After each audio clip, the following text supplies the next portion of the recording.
முதலமைச்சர் அவர்களை நேரடியாக சந்தித்து இந்த கோரிக்கைகள் சம்பந்தமாக பேசினோம். நாம் முன்வைத்திருக்கிற அனைத்து கோரிக்கைகள் சம்பந்தமாகவும் தனித்தனியாக முதலமைச்சரிடத்திலே எடுத்து வைத்தோம்.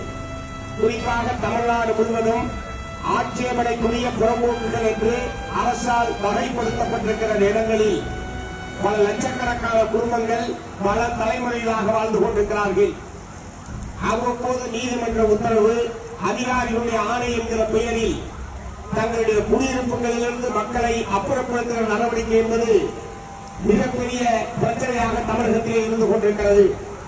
குறிப்பாக நீதிமன்றங்கள் மக்களுடைய வாழ்வுரிமையை பற்றி கவலைப்படாமல் மாரடித்த மூப்பாக எடுத்து கவிழ்த்தேன் என்கிற முறையில் நீதிமன்றங்கள் உத்தரவிட்டு அதன் விளைவாக மக்களை எல்லாம் அவர்கள் குருவி சேர்த்ததை போல் சேர்த்து கட்டியிருக்கக்கூடிய வீடுகளிலிருந்து அப்புறப்படுத்தி இடித்து தலைமட்டமாக்குகிற நடவடிக்கை என்பது தமிழகத்தில் பல நேரங்களில் நடைபெற்றிருக்கிறது.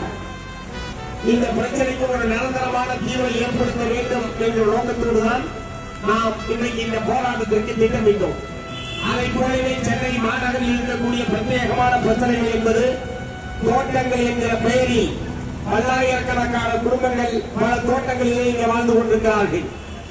தோட்ட உரிமையாளர் இருக்கிறார், அல்லது தோட்டத்துக்கு உரிமையாளரே இல்லாமல் பல ஆயிரக்கணக்கான குடும்பங்கள் வாழ்ந்து கொண்டிருக்கிறது. அப்படி தோட்டங்களிலே வாழக்கூடிய குடும்பங்களுக்கு எல்லாம் பட்டா வழங்க வேண்டும்.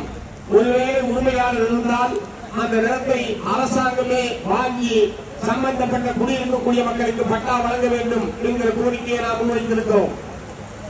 அதை போலவே பாதுகாப்புத்துறைக்கு சொந்தமான இடங்கள், பல்லாவரம் கண்டோன்மென்ட் போன்ற இடங்கள், ரயில்வேக்கு சொந்தமான இடங்களில் பல்லாயிரக்கணக்கான குடும்பங்கள் இங்கே பல ஆண்டுகளாக வாழ்ந்து கொண்டிருக்கிறார்கள்.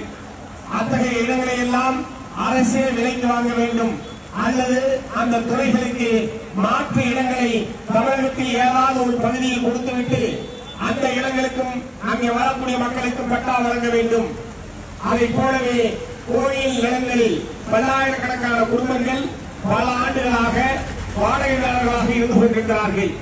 வாடகையை அபரிதமாக ஏற்றுவது அல்லது வாடகையை கட்டவில்லை என்று சொல்லி ஆக்கிரமிப்பாளர்கள் என்கிற பெயரில் குடியிருப்பவர்களை வெளியேற்றுவது, இதற்கு ஆதரவாக உயர்நீதிமன்ற நீதிபதிகள் உத்தரவிடுவது என்பதெல்லாம் தமிழகத்தில் நடைபெற்றுக் கொண்டிருக்கிறது. ஆகவே கோயில் இடங்களில் குடியிருக்கக்கூடிய மக்களுக்கும் அவர்களுக்கு அந்த இடத்தை சொந்தமாக்குவது, அதற்குரிய சட்டபூர்வமான நடவடிக்கையை எடுக்க வேண்டும். எக்காரணம் கொண்டும் மக்களை வீடுகளிலிருந்து அப்புறப்படுத்தக் கூடாது என்பதை